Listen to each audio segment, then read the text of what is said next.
Nós vamos abrir a palavra de Deus em Marcos capítulo 4, versos 1 a 20. A parábola do semeador. Voltou Jesus a ensinar à beira-mar, e reuniu-se numerosa multidão a ele, de modo que entrou num barco, onde se assentou, afastando-se da praia. E todo o povo estava à beira-mar, na praia. Assim lhes ensinava muitas coisas por parábolas, no decorrer do seu doutrinamento. Ouvi, eis que saiu o semeador a semear. E ao semear, uma parte caiu à beira do caminho, e vieram as aves e a comeram.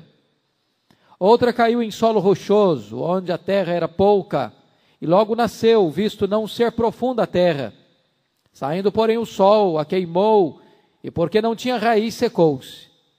Outra parte caiu entre os espinhos, e os espinhos cresceram e a sufocaram, e não deu fruto. Outra, enfim, caiu em boa terra, e deu fruto, que vingou e cresceu, produzindo a 30, a 60 e a 100 por um. E acrescentou: quem tem ouvidos para ouvir, ouça. Quando Jesus ficou só, os que estavam junto dele com os 12 o interrogaram a respeito das parábolas. Ele lhes respondeu: a vós outros vos é dado conhecer o mistério do reino de Deus, mas aos de fora tudo se ensina por meio de parábolas, para que vendo, vejam e não percebam, e ouvindo, ouçam e não entendam, para que não venham a converter-se e haja perdão para eles. Então lhes perguntou: não entendeis esta parábola? E como compreendereis todas as parábolas? O semeador semeia a palavra. São estes os da beira do caminho, onde a palavra é semeada. E enquanto a ouvem, logo vem Satanás e tira a palavra semeada neles. Semelhantemente, são estes os semeados em solo rochoso, os quais, ouvindo a palavra, logo a recebem com alegria, mas eles não têm raiz em si mesmos, sendo antes de pouca duração. Em lhes chegando a angústia ou a perseguição por causa da palavra, logo se escandalizam. Os outros, os semeados entre os espinhos, são os que ouvem a palavra, mas os cuidados do mundo, a fascinação da riqueza e as demais ambições concorrendo, sufocam a palavra, ficando ela infrutífera. Os que foram semeados em boa terra são aqueles que ouvem a palavra e a recebem, frutificando a 30, a 60 e a 100 por um. Amém. Tema para nossa meditação: diferentes respostas à palavra de Deus. Jesus Cristo acabara de ter um momento de profunda tensão com a sua própria família e de um profundo embate com os escribas, que por inveja e conscientemente atribuíram a obra dele ao poder de Satanás. O cerco da perseguição estava crescendo. Os líderes judaicos, alvoroçados, maquinavam e mancomunavam-se com autoridades políticas, os herodianos, para prenderem e matarem Jesus. Ao mesmo tempo que os líderes rejeitavam a Cristo, a multidão o procurava avidamente para receber o seu ensino. E Jesus então passa a falar para esta multidão sobre os mistérios do reino de Deus. E eu chamo a sua atenção aqui para alguns pontos na nossa introdução. Em primeiro lugar, olhe o versículo 1 sobre o cenário. Os inimigos haviam fechado a porta da sinagoga para Jesus.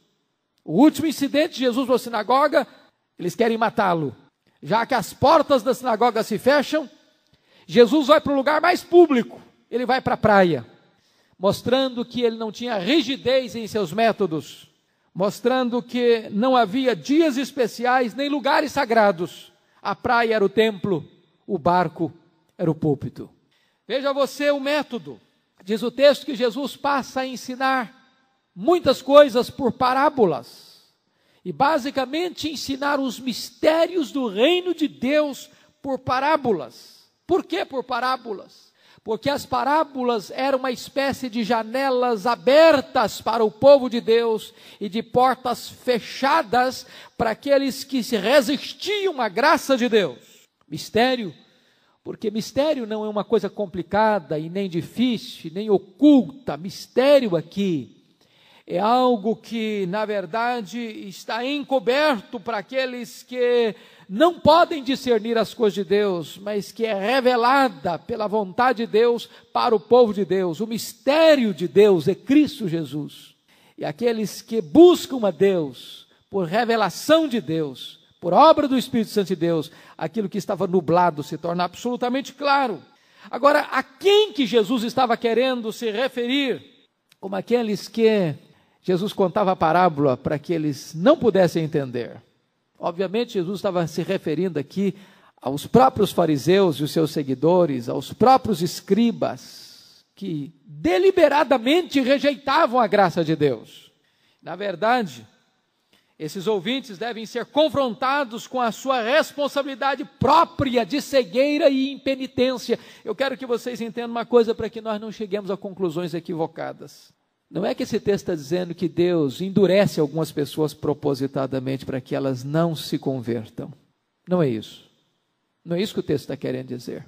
O que o texto está querendo nos informar é que o Senhor endurece aqueles que endurecem a si mesmos. O que na verdade Jesus está querendo dizer é que o Senhor confirma e reafirma a decisão que essas próprias pessoas tomaram em relação ao Evangelho. Eu vou ilustrar. A Bíblia fala de Faraó, e Deus endureceu o coração de Faraó. Se você ler o contexto, você vai ver que Faraó rejeitou e rechaçou todas as oportunidades que Deus deu a ele. Ao cabo desse fato, diz a Bíblia, que Deus então mais ou menos diz assim para Faraó: tá bom, Faraó, você quer resistir? Pois eu entrego você a você mesmo. Está duro o seu coração. Vocês sabem qual que vai ser a grande sentença no dia do juízo? A grande sentença no dia do juízo vai ser essa: fique como você está. Continue justo sendo justo, continue injusto sendo injusto. Na verdade, aqueles que recusam decisivamente, deliberadamente, propositadamente a graça de Deus, o Evangelho será uma porta fechada para eles. As parábolas que são portas abertas para um, são janelas fechadas para outros. Notem vocês o verso 13, o terceiro aspecto é a hermenêutica desse texto, porque Jesus está dizendo, no verso 13, então lhes perguntou: não entendeis esta parábola? E como compreendereis todas as parábolas? O que na verdade Jesus está querendo dizer é o seguinte, que esta parábola do semeador é a porta de entrada do entendimento de todas as demais parábolas. Talvez essa seja a mais comum, a mais conhecida de todas as parábolas. Ela está presente em todos os 3 evangelhos sinóticos, ao ponto de Charles Ryle afirmar que esta parábola não precisa de explicação, ela precisa apenas de aplicação. Jesus começa esta parábola dizendo: ouvi, e termina esta parábola dizendo: quem tem ouvidos, ouça. De tal maneira que ela está entremeada por 2 exortações: ouvir, e quem tem ouvidos, ouça. De tal maneira que ela é absolutamente importante e relevante para nós. Há um quarto ponto que eu chamo a sua atenção da realidade, conforme os versos 4 a 7, que a parábola do semeador revela que Jesus não se impressiona com as multidões que o seguiam. Ele conta essa parábola para dizer que das multidões que o seguiam, tinha gente que era como um solo batido, tinha gente que era como um solo superficial, tinha gente que era como um solo concorrido com muitas outras preocupações e desejos. Se fôssemos trabalhar em aspecto estatístico, diríamos que apenas 25% daqueles que ouvem e aderem ao cristianismo, à fé cristã, vão finalmente, legitimamente, produzirem frutos dignos de arrependimento. Eu concluo a minha introdução dizendo que Marcos não abre mão do seu estilo. Afirmamos desde o início que o evangelho de Marcos é o evangelho da ação. Por isso que Marcos é um evangelho dinâmico, onde Jesus está sempre trabalhando, sempre realizando algo, sempre fazendo algo. Ele é o servo que veio servir. E por isso Marcos não tem tantas parábolas. E as parábolas que Marcos escolhe para registrar, todas são parábolas de ação, de movimento, de trabalho, porque Marcos está mais interessado nas obras de Cristo do que nos ensinos de Cristo. Dito isto, à guisa de introdução, estamos então prontos para olhar quais são as diferentes atitudes em relação à palavra de Deus. Em primeiro lugar, nós vamos ver os corações endurecidos. Versículo 4, ao semear uma parte caiu à beira do caminho, e vieram as aves e a comeram.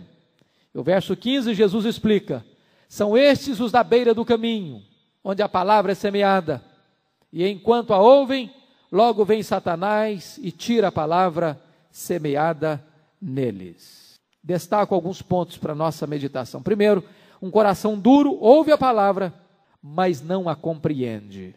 Vejam vocês, o que é que, na verdade, Jesus está dizendo? Que essa semente caiu à beira do caminho. E se você notar, Lucas vai informar que este caminho foi pisado. São os corações inquietos, perturbados com a passagem e o tropel da multidão, das coisas do mundo. Umas que vão, outras que vêm, outras que atravessam e todas que passam. E neste caminho, a palavra de Deus é pisada. Neste caminho, a palavra de Deus é rejeitada. Eu diria para você que este ouvinte é aquele ouvinte indiferente, em que a rotina da vida o insensibilizou para as coisas de Deus. Ele vai vivendo a vida, sem abrir sulcos na alma, no coração, para a bendita semente da palavra de Deus. Na verdade, este ouvinte tem o maior de todos os problemas. Ele não vê problema. Está agarrado aos seus hábitos, escravo da rotina, orgulhoso de suas crenças ou da ausência delas, consumido pelo prazer, nada leva a sério. Nada leva a sério. Ele vai levando a vida. Se você perceber, esse tipo de ouvinte aqui é aquele ouvinte que escuta um sermão, mas não presta atenção no que ouve. Esse ouvinte aqui é como aquele ouvinte denunciado pelo profeta Ezequiel. Eis que tu és para eles como um que canta canções de amor, que tem voz suave e tange bem, porque ouve as tuas palavras, mas não as põe por obra. Esse ouvinte é capaz de vir ao templo, de vir à igreja, 1 ano, 2 anos, 5 anos, a vida toda, e entra no ouvido e sai no outro. Ele nunca diz, é para mim, Deus está falando comigo, isso tem a ver com a minha vida, isso tem a ver com a minha história. Meu amado irmão, este texto é um alerta para dizer para nós que domingo após domingo, pessoas vão à igreja, pessoas entram num templo, pessoas escutam mensagens, mas vem Satanás e rouba a semente do seu coração. Vocês já não se aperceberam desse fato? Quantas pessoas que ouvem e ouvem e ouvem e ouvem a palavra de Deus, e esta palavra não frutifica?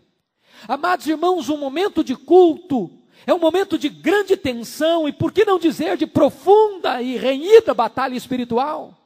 Ou pensam vocês que Satanás é incapaz de entrar num templo?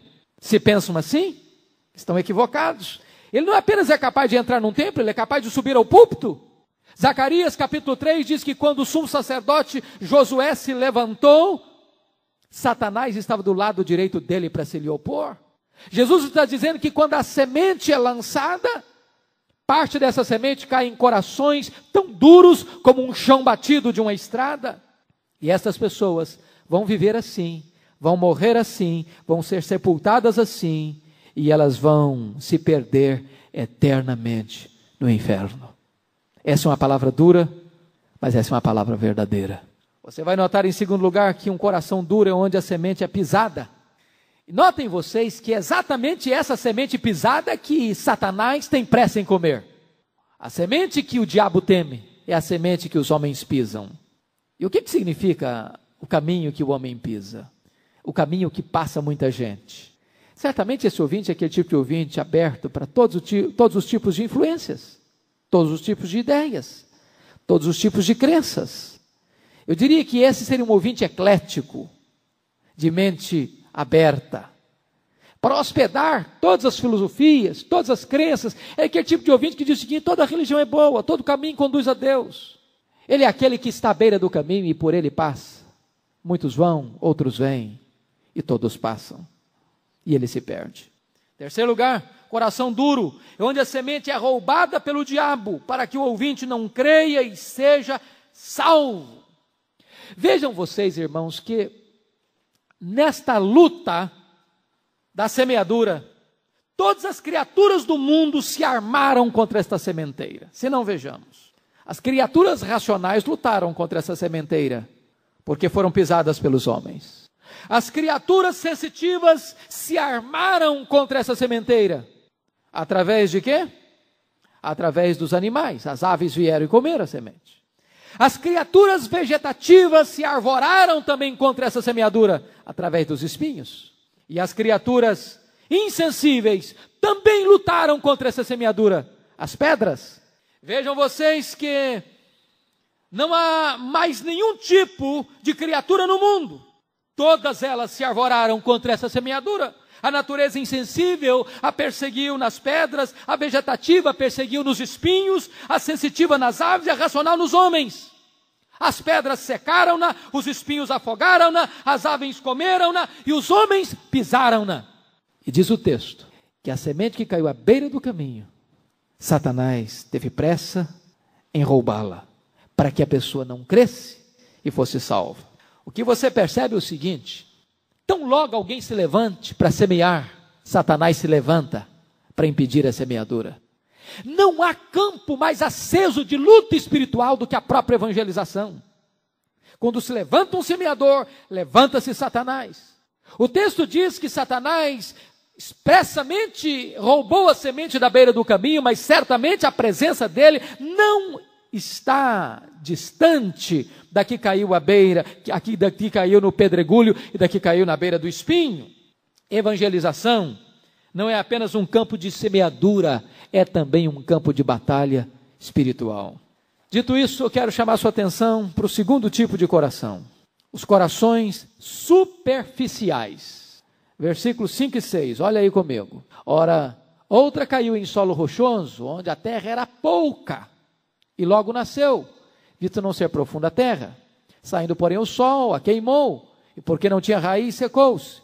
Versículos 16 e 17. Semelhantemente, são estes os semeados em solos rochosos, os quais, ouvindo a palavra, logo a recebem com alegria, mas eles não têm raiz em si mesmos, sendo antes de pouca duração. Em lhes chegando a angústia ou a perseguição, por causa da palavra, logo se escandalizam. Vejamos alguns pontos aqui desse solo superficial. Um coração superficial tem uma resposta imediata à palavra, mas uma resposta irrefletida. Notem, por favor, isso. Tanto Marcos quanto Lucas, por duas vezes, usam a palavra logo, com o sentido de imediatamente. O que esse texto quer dizer? Que esse tipo de ouvinte, ele age no calor do momento. Quando ele escuta a mensagem, imediatamente ele aceita a palavra. E diz o texto, o faz até com alegria, mas também imediatamente ele se escandaliza com a palavra e a abandona. O que Jesus quer dizer é que esse é o tipo de ouvinte que age na base da emoção. Ele recebe esta mensagem com alegria, mas uma alegria passageira. John Mackay chama esse ouvinte de ouvinte leviano, porque ele abraça com alegria o que não entende. Talvez pela novidade da ideia, ou talvez até para agradar aquele que entregou a ele esta mensagem. Lutero dizia que este é o ouvinte volúvel, que vira de acordo com o vento.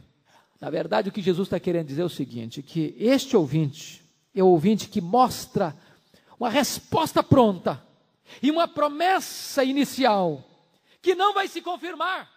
Ele é rápido para se decidir e ele é rápido também para abandonar. Vejam vocês que ele pega um elemento importante, que é a emoção, porque a emoção é importante no cristianismo, não tenha dúvida disso. Mas só decidir fundamentado na emoção não basta. A emoção que é importante no cristianismo é a emoção produto do entendimento, da compreensão. Porque a emoção sem a compreensão, ela é árida, ela é estéril, ela é superficial e ela é curta. Segundo lugar, coração superficial não tem profundidade nem perseverança. Versículos 5 e 17. Diz o texto que esse ouvinte não tem raiz em si mesmo. Portanto, sua fé é temporária. Essa resposta ao evangelho desse ouvinte, tipo solo pedregoso, é uma resposta apenas externa. Não houve nele novo nascimento, não houve nele conversão, não houve nele nenhuma mudança interior. Houve adesão, mas não conversão. Houve emoção, mas não convicção. Agora preste atenção, que esse ouvinte parece estar em vantagem aos demais. Note aí, por favor. Olha aí, versículo 5. Outra caiu em solo rochoso, onde a terra era pouca, e logo nasceu, visto não ser profunda a terra. O que vocês entenderam disso? Que esse ouvinte, por ter uma terra superficial e rasa, não tinha espaço para crescer para baixo, logo ele empregou todos os seus esforços para crescer para cima. Esse é o tipo de ouvinte que, aparentemente, ele está em vantagem com os demais. Ele se manifesta mais rápido. Ele tem uma profissão de fé mais imediata. Ele tem uma resposta mais visível. Mas, ao mesmo tempo, ele não tem profundidade. Ele não tem consistência. Ele não tem raiz. Ele não tem umidade. Ele não tem base. E logo, uma outra coisa que era benefício, agora vai prejudicar. Quando o sol começa a bater, porque não tem raiz, ele se seca. Note que ele usa um fato negativo para um aspecto positivo para ele. Pouca terra para ele é coisa boa, porque logo aparece. Mas quando vem o sol, que é positivo, que vai dar vida, lhe mata, porque ele não tem base, ele não tem alicerce. Na verdade, esse ouvinte construiu a sua fé numa base falsa. Ele não construiu sua fé em Cristo. O que na verdade Jesus quer dizer é que esse tipo de ouvinte, ele construiu a sua fé nas vantagens do Evangelho e não propriamente no Evangelho. Por quê? Você pode deduzir isso. Porque mais tarde esse ouvinte vai abandonar. Ele ficou encantado, não foi com o Evangelho. Ele ficou encantado com as guloseimas do Evangelho. Ele ficou encantado com as benesses imediatas do Evangelho. Ele ficou encantado com as propostas sedutoras, bonitas, maravilhosas, que ele enxerga diante dos seus olhos, no aqui e no agora. Mas mais tarde, quando tiver que ter implicações, custo, ele vai perceber que não é bem aquilo que ele estava querendo na vida dele. Preste atenção no que está acontecendo hoje. Qual é a mensagem que hoje está recebendo imediata e pronta adesão? É a pregação da prosperidade. É a pregação dos milagres, é a pregação do sucesso. Esta pregação há uma adesão imediata, há uma popularidade imediata, há uma corrida frenética para acolher esta mensagem. As pessoas prontamente aderem. Mas quando elas abraçam, não é o Evangelho que elas estão abraçando, não é em Cristo que elas estão crendo. Elas na verdade estão buscando algo para o benefício delas mesmas. Coisas absolutamente imediatas. Você vai notar que essas pessoas não vão perseverar. Elas não vão perseverar. Elas não têm raiz. Elas não têm umidade. As mesmas pessoas, ou não digo as mesmas, mas muitas das pessoas que gritaram quando Jesus entrou em Jerusalém, Hosana, Hosana, ao que vem em nome do Senhor, naquela mesma semana estava gritando, crucifica-o, crucifica-o, crucifica-o. João disse que eles saíram do nosso meio, porque não eram dos nossos, porque aqueles que nascem de novo, certamente esses permanecerão. Em terceiro lugar, um coração superficial, não avalia os custos do discipulado. Versículo 17, diz o texto, mas eles não têm raiz em si mesmos, sendo antes de pouca duração, em lhes chegando a angústia ou a perseguição por causa da palavra, logo se escandalizam. Veja você que, na verdade, esses ouvintes abraçaram a conveniência e não o Evangelho. Abraçaram outro Cristo e não o Cristo da Bíblia. Porque quando eles abraçaram esta fé, eles não calcularam, eles não avaliaram que o caminho da glória passa pela cruz. Eles não se aperceberam de que a fé cristã implica em renúncia, implica em sofrimento, implica em tribulação, implica em não ser popular para o mundo, implica em negar a si mesmo, em tomar a cruz e seguir a Cristo. Logo que eles se aperceberam que este caminho era um caminho difícil, era um caminho árduo, era um caminho de cruz, era um caminho de autonegação, de tribulação, eles se escandalizaram com a mesma rapidez com que abraçaram essa fé. Queridos irmãos, nós precisamos perceber que este tipo de ouvinte é como uma semente que cai num solo rochoso. Vai ter uma manifestação imediata, mas também vai ter uma desistência imediata. Essas pessoas nunca nascerão de novo. Vamos ver a terceira reação à palavra de Deus, são os corações ocupados. Por favor, versículo 7. Outra parte caiu entre os espinhos, e os espinhos cresceram e a sufocaram, e não deu fruto. Versículo 18 e 19. Os outros, os semeados entre os espinhos, são os que ouvem a palavra, mas os cuidados do mundo, a fascinação da riqueza e as demais ambições, concorrendo, preste atenção na expressão, concorrendo, sufocam a palavra, ficando ela infrutífera.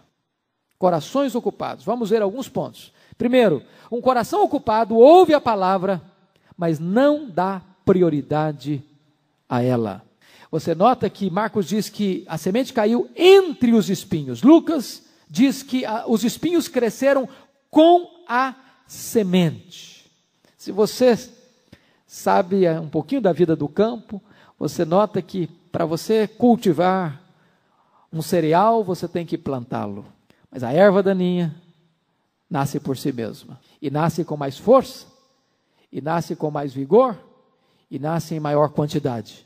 O que na verdade acontece é que esta semente não cresce só, concorre com ela, disputa o mesmo espaço com ela, a mesma luz, a mesma claridade, a mesma água, a mesma umidade, os mesmos fertilizantes, os mesmos elementos que vão servir de nutrientes para a planta, as ervas daninhas, que se infiltram, que se enraizam, que se aprofundam, que concorrem com essa semente e roubam dela a sua vitalidade. Se essa semente pode brotar e até crescer, ela não vai conseguir produzir, não vai frutificar.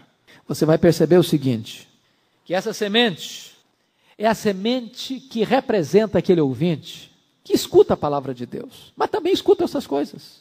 O coração dele até que tem a palavra de Deus, mas tem tantas outras coisas concorrendo, disputando.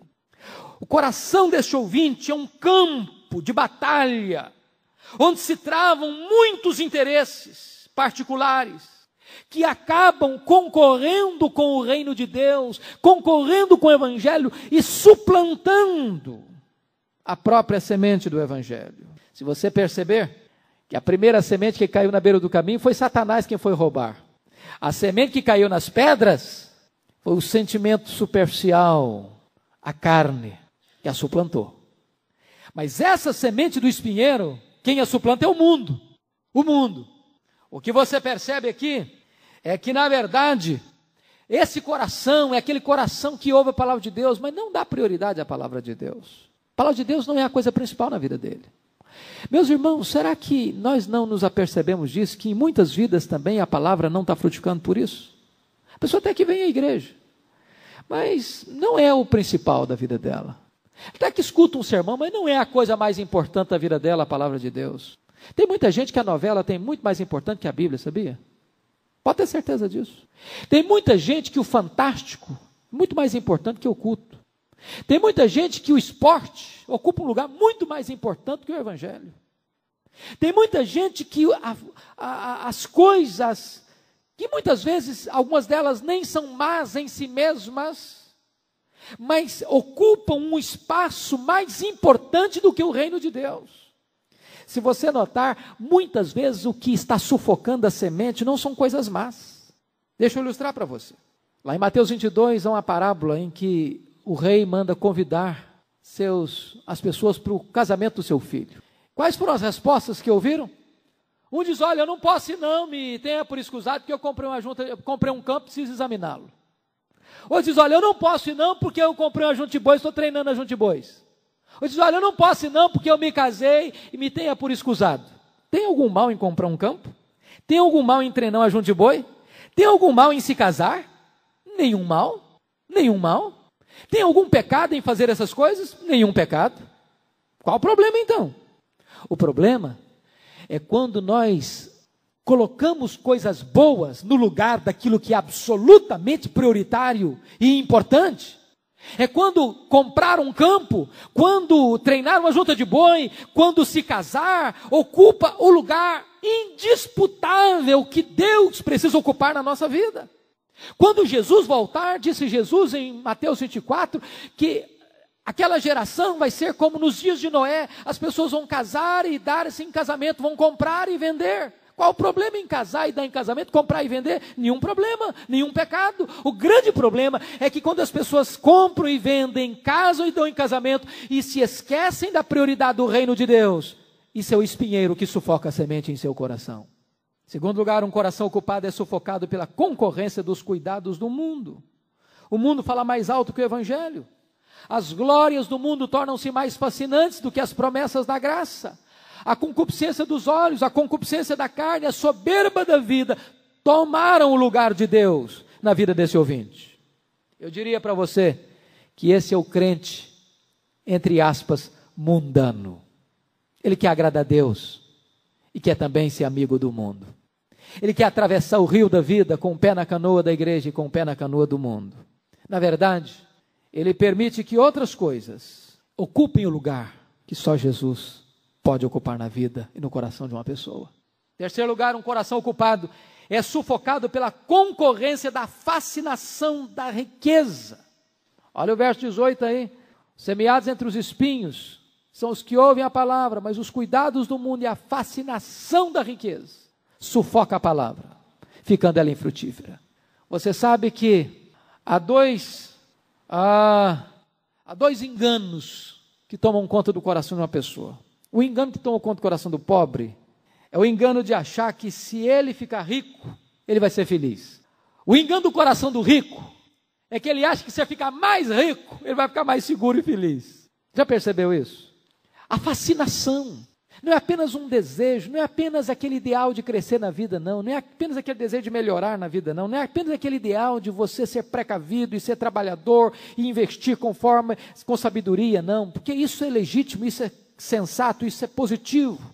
Ninguém deva ser acomodado de braços cruzados, que se assenta e não olha para frente, não é uma pessoa empreendedora e conquistadora. Isso você precisa ser, é claro.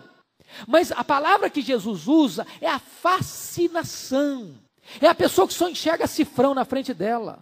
É capaz de vender a alma dela, é capaz de vender seus valores, sua honra, seu nome, sua reputação. É capaz de atropelar tudo e todos. Fascinado, obcecado. Por essa razão que o jovem rico se prostra aos pés de Jesus, diz: o que é que eu vou fazer para herdar a vida eterna?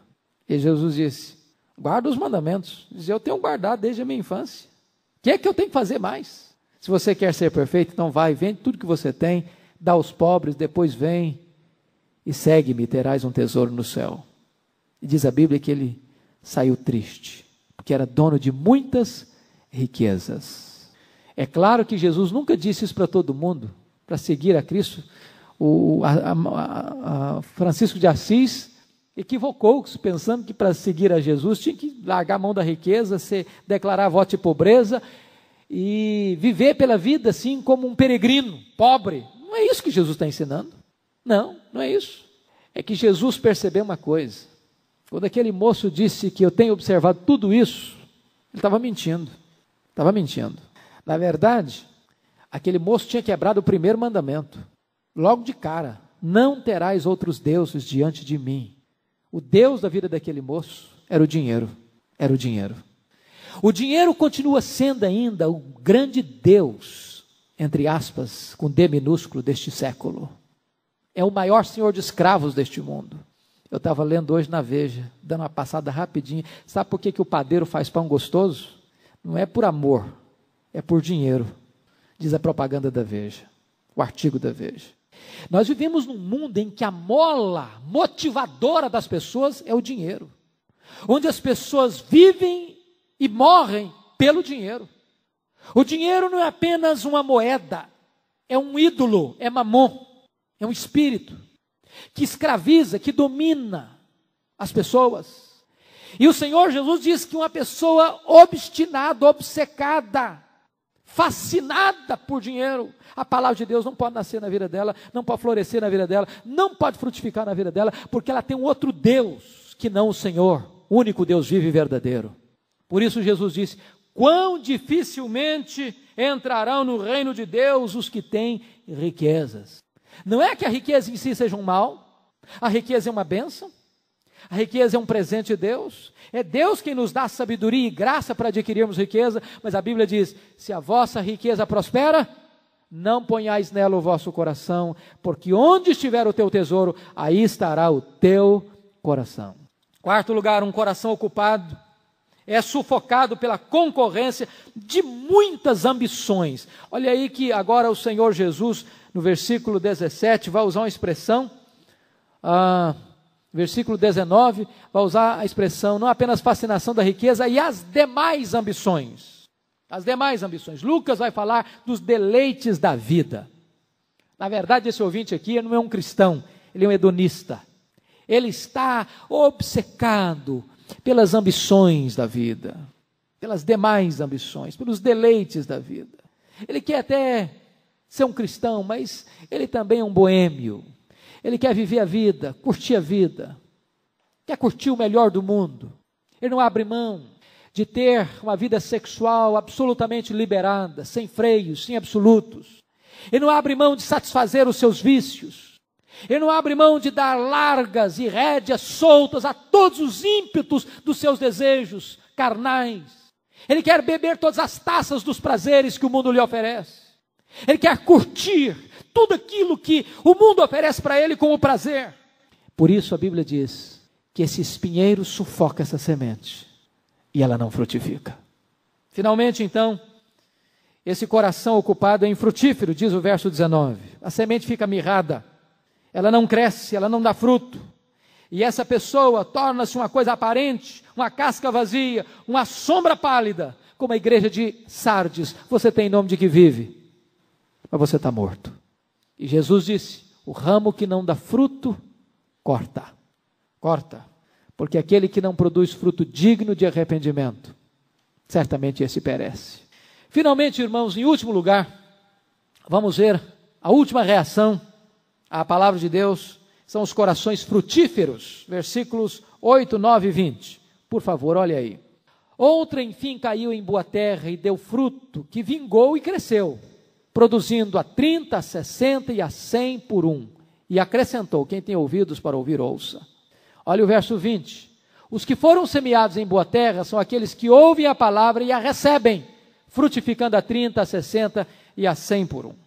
Vejamos alguns pontos. Primeiro, um coração frutífero ouve e recebe a palavra de Deus. Marcos diz que essa pessoa ouve e recebe. Lucas diz que ela ouve com um bom e reto coração e também retém a palavra. Note você que ela não apenas ouve, ela recebe, ela ouve de bom coração, de reto coração, e ela retém a palavra. Alguns corações são como pedra. A chuva bate e escorre, não penetra. Outros corações são superficiais. A semente bate, cresce logo, mas não tem raiz e seca. Outros corações são disputados como um espinheiro. A palavra bate, mas muita coisa concorre ali para roubar os nutrientes, a luz, o sol, o espaço, e essa semente não tem poder para crescer e frutificar. Esse texto diz que essa semente não. Ela ouve, ela recebe de bom, puro coração, e ela colhe essa semente. Ela tem sulcos fertilizados, onde essa semente entra, penetra e encontra espaço para crescer, para produzir e frutificar. Este ouvinte ouve, recebe e pratica. Vejam vocês que nesses dias tão corridos que nós estamos vivendo, as pessoas não têm tido tempo para ouvir, não têm tido tempo para refletir e meditar. E aquele que não tem tempo para ouvir e não tem tempo para meditar, certamente não vai frutificar. Essas pessoas aqui que Jesus está mencionando, são aquelas que verdadeiramente ouvem, recebem, se arrependem, creem e perseveram. Chama a sua atenção para esse fato. A Bíblia diz que nós temos 3 grandes inimigos: o diabo, a carne e o mundo. Estas parábolas de Jesus falam desses 3 inimigos. Na parábola que caiu à beira do caminho, quem foi que roubou a semente? As aves, e Jesus diz que é Satanás. A semente que caiu à beira, no solo rochoso, o que aconteceu com ela? Essa pessoa logo com alegria recebeu, mas não tinha raiz, não tinha umidade, tinha pouca terra, o sol bateu e ela secou. São as emoções da carne, o imediatismo, no vapor das emoções, é aquele fogo de palha, que acende logo, que parece ser uma coisa tão fantástica, mas logo depois fenece, murcha e morre. É a carne. A semente que caiu no espinheiro, os cuidados deste mundo, as preocupações deste mundo, as glórias deste mundo, a fascinação das riquezas, as ambições da vida, são as coisas do mundo que vêm e sufocam. Notem vocês que os 3 grandes inimigos da igreja se arvoram contra esta semeadura, para torná-la infrutífera. Segundo lugar, um coração frutífero produz fruto que vinga e cresce. Essa semente, diz Lucas 8,15, ela frutifica com perseverança. Se você notar, o que distingue esta semente das outras é que as outras até uma nem chegou a nascer, ou as outras 2 nasceram, mas não cresceram, não frutificaram. Esta nasce, cresce e frutifica com perseverança. Esta é a marca do crente, irmãos. A marca de um cristão é fruto. Fruto. Fruto. Aquele que não produz fruto, corta. Tem que ter fruto digno de arrependimento. Jesus disse que a árvore é conhecida pelo seu fruto. A árvore boa produz fruto bom. A árvore má não pode produzir fruto bom. Se você notar esse contexto de fruto bom, árvore de fruto mau, a árvore má não poder produzir fruto bom, Jesus disse para os escribas no contexto da blasfêmia contra o Espírito Santo. Foi nesse contexto que Jesus disse: uma árvore má não pode produzir fruto bom. A menos que você nasça de novo, a menos que você seja convertido, a menos que você experimente o poder transformador do Evangelho, não é possível você produzir fruto de justiça. Terceiro lugar, e último lugar, um coração frutífero produz frutos em diferentes proporções. Olha que coisa fenomenal. Jesus disse que a terra que caiu no bom caminho produziu a 30, a 60 e a 100 por 1. Todos produziram, todos frutificaram, mas não na mesma proporção. Isso é um retrato da igreja.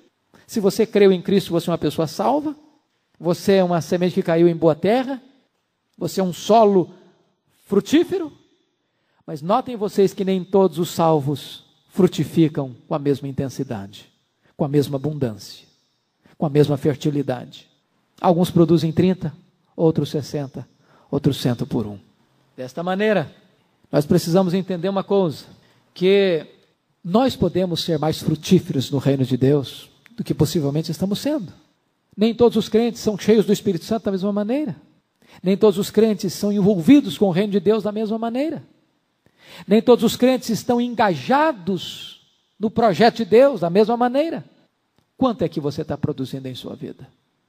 E eu quero concluir com 3 reflexões à luz dessa parábola. Primeira delas, não devemos subestimar as forças opositoras à semeadura da palavra de Deus. Se você se propõe a ser um semeador, tenha certeza de que você vai enfrentar oposição. O diabo vai se levantar, a carne vai se levantar, o mundo vai se levantar.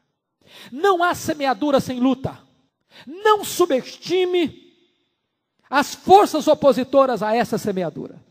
Essa é a primeira conclusão que podemos chegar à luz dessa parábola. Segundo, não superestime as respostas imediatas. Não se impressione com as respostas imediatas.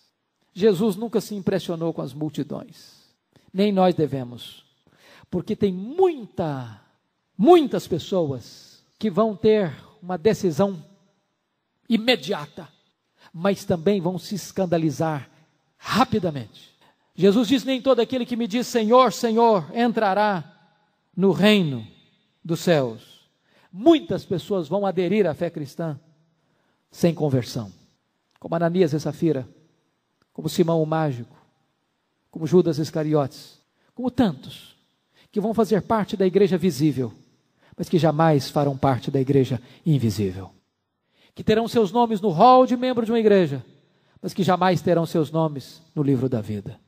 E a terceira e última reflexão que eu quero fazer é que nós não devemos subestimar o poder da palavra de Deus.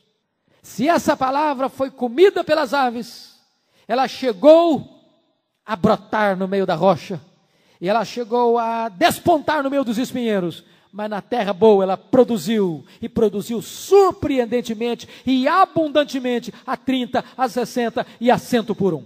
De tal maneira, queridos irmãos, que temos uma promessa de Deus: a palavra que sai da minha boca não volta vazia.